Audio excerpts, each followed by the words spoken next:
We need some black vigilantes. That's right. People want to jump up and choke us and kill us for being loud. How about we do the same when they attempt to oppress us? Right. I'm tired. Tired. This situation with Jordan Neely it's not about race. And it's crazy to see. I mean, I guess it's a BLM leader, so what do you expect? But he's out here making this about race and dividing people amongst their race. Think about what he said. They want to get out there and they want to choke us. Who is they, right? When he says they, he's very likely talking about white people. When he says us, he's very likely talking about black people. And it's a shame that the only correlation he draws between him and Jordan Neely is the skin color. Jordan Neely dying on that train was not a matter of skin color. Them not convicting Penny was not a matter of skin color either. The reality is Jordan Neely got on that train and he was scaring people. He was acting aggressive. He was acting menacing. He was saying he doesn't care if he dies. Okay. And they're locked in the train while it's moving. So people felt the need to have to protect themselves. If he wasn't acting that way, multiple people would not have worked together to restrain him. But I mean, even thinking about that, let's go through. I mean, Jordan Neely has been arrested 42 times. 42 times. Let's go through some of his arrest, okay? Or some of the reasons he's been arrested, he's been charged with, right? Petty larceny, jumping off of subway turnstiles, theft, three, not one, three unprovoked assaults on women in the subway between 2019 and 2021. One of these women, he socked a 67-year-old woman in the face as she was leaving the subway station, and this led to a broken nose and a fractured orbital bone.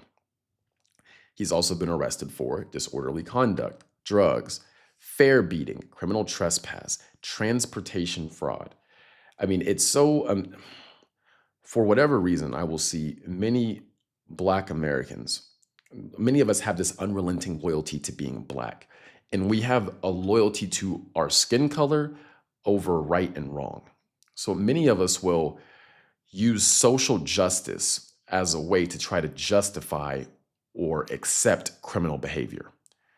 And we're one of the only races that goes so hard to do it for ourselves. Like, we're one of the only races that'll work to prop up criminals, right? When you think of huge movements like George Floyd, a career criminal as well. And I mean, it's just super interesting. And I think this unrelenting loyalty to being Black is actually detrimental to us, because when you're busy having this unrelenting loyalty to being Black, what you're not doing is being rational. You're not making rational, logical, quality decisions.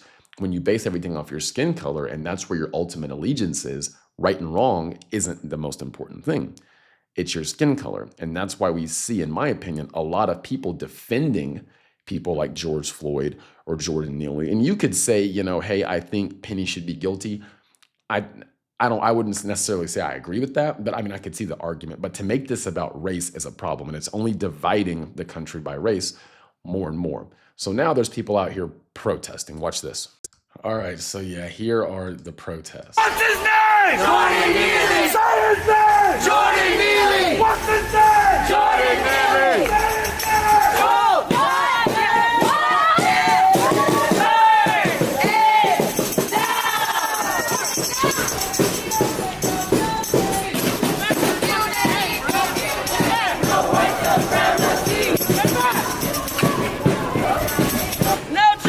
So what's crazy about this is this is New York, right? They're talking about no justice, no peace. Later in the video, they talk about for these racist blank police, right? They're saying all these things. And this was in New York, which is one of the most liberal states in the entire country. And it's in their state, their own people found him not guilty, but they blame the system. Part of me thinks they just do this because it's signaling their moral virtue, signaling their moral value. I don't know. But I mean, again, most of them probably don't even know that he's been arrested 42 times, has been charged with assaulting multiple women, or has been arrested for assaulting multiple women, larceny, all the things I listed earlier. Either they don't know or they don't care. But then if he's been arrested 42 times, right? And let's think about this. He's been arrested 42 times. He's in New York. This is a Democrat-ran city. This is a left-leaning city, a blue city. Why are there laws and regulations allowing someone who's been arrested 42 times to just be back out on the street? 42 times. 42. Bro. And their system allowed that to happen. I didn't see them, and again, maybe I'm wrong, but I didn't see them protesting when he socked the woman across the face and broke her jaw, or broke whatever was in her face, her nose. I don't see them protesting then. Right? This is goofy behavior. Goofy behavior. Extremely goofy behavior. And I don't know how they don't think people aren't laughing at him. Like you're out here saying he should have got justice. Okay, there's a lot of different things you could go into, right? It was likely a combination of a bunch of different things why he died. I don't think it was as simple as he got choked out and died from being choked out. You can go kind of look at the videos. There's things to combat that. I'm not really trying to get into or really debate why as much so. And we could maybe in another video, but my thing is the reaction to it. And so many people, like, why are we so focused on, like, I want to see them. All right.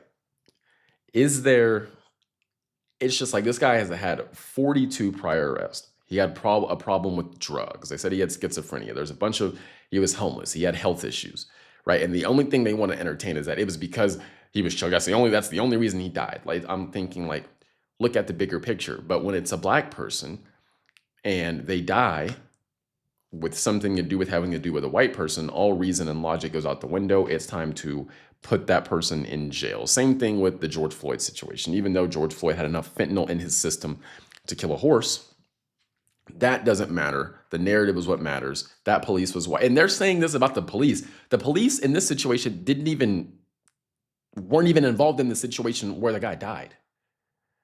Right? So what are they mad at the police for? They're just talking. Like I said, later in this video, they're talking about no justice, no peace for those racist blank police, right? So what are you talking about the police for? Like this, anyway, again, bro, I don't know how, you can't take this serious. You can't take this serious. All right, so here is Jordan Neely's dad. Let's hear what he has to say. I just want to say, I miss my son. My son didn't have to go through this. I didn't have to go through this either. It hurts. Really, really hurts. What are we going to do, people? What's going to happen to us now? I had enough of this. System is rigged. Come on, people. Let's do something about this. We'll just do something about it. Okay, how about, bro, the system is rigged. This is this is in New York, right? It's in New York, and because they didn't get the outcome they want, the system's rigged.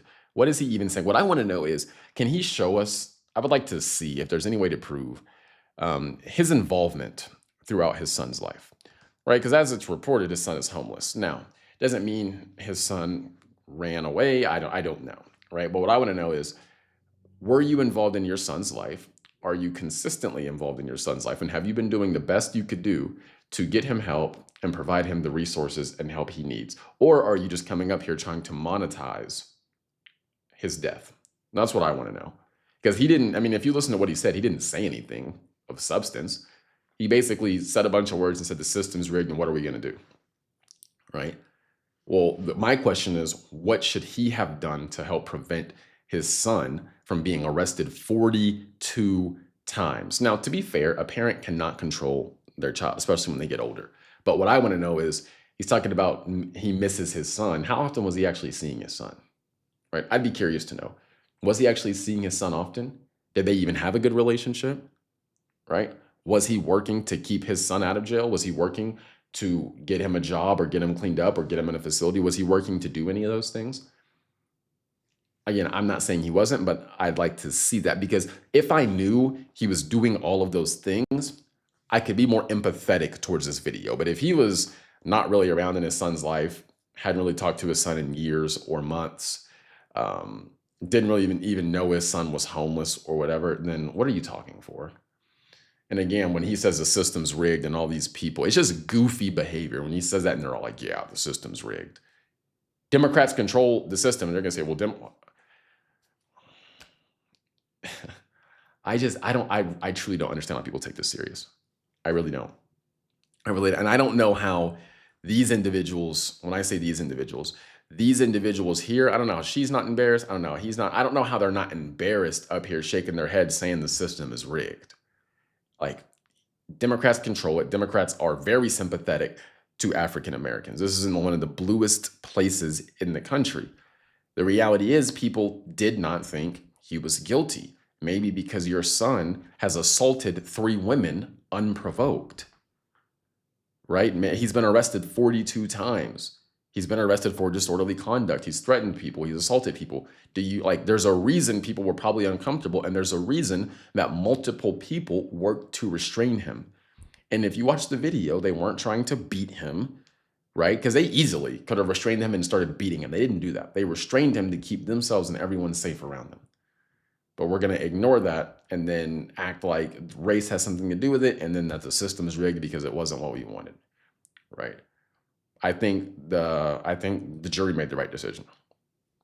So that's all I got for this video. Like, share, and subscribe. I will see you on the next one. Peace.